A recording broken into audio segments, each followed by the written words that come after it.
السلام عليكم ورحمة الله وبركاته. أعزائي المشاهدين، أهلا ومرحبا بكم في قناتكم تابعوا بالماضي. الفيلم ده عبارة عن إيه؟ حاشية الملك.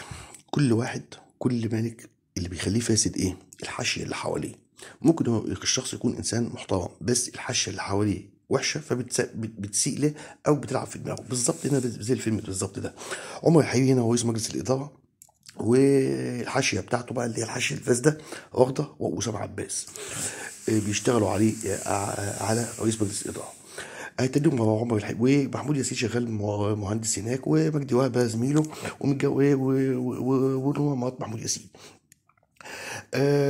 في فساد في الشركه، وده يولعوا في المخازن وكلام من ده. الناس كلها تقول خلاص خلي محمود ياسين هو اللي يترشح في الانتخابات. اترشح في الانتخابات بالفعل، وهم الحجر اللي مش عارف ايه لابد من لطه.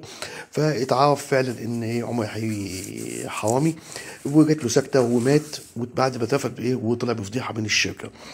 محمود ياسين مسك مكانه، قالوا خلاص الدنيا هتعدل. للاسف رغده واسامه عباس لعبوا عليه هم كمان، وحولوه من انسان محترم وانسان كان عايز الصلح والخير الى انسان تاني خالص يرغب المنظره والفلوس ومش عارف ايه. لكن هي طلعت ناصحه رغده في الموضوع ده بقى، خلته كتب كل حاجه باسمها.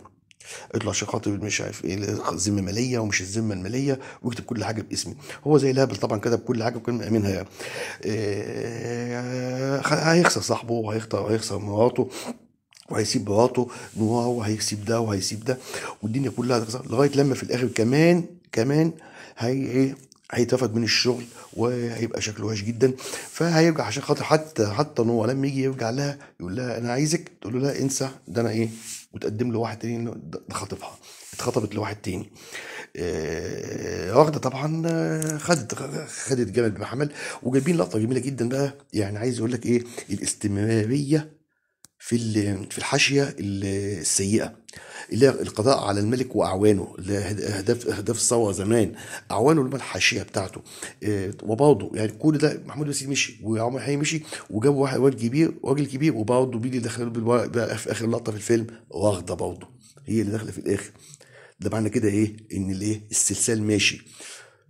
يعني كل واحد يستنضف الحاشيه بتاعته.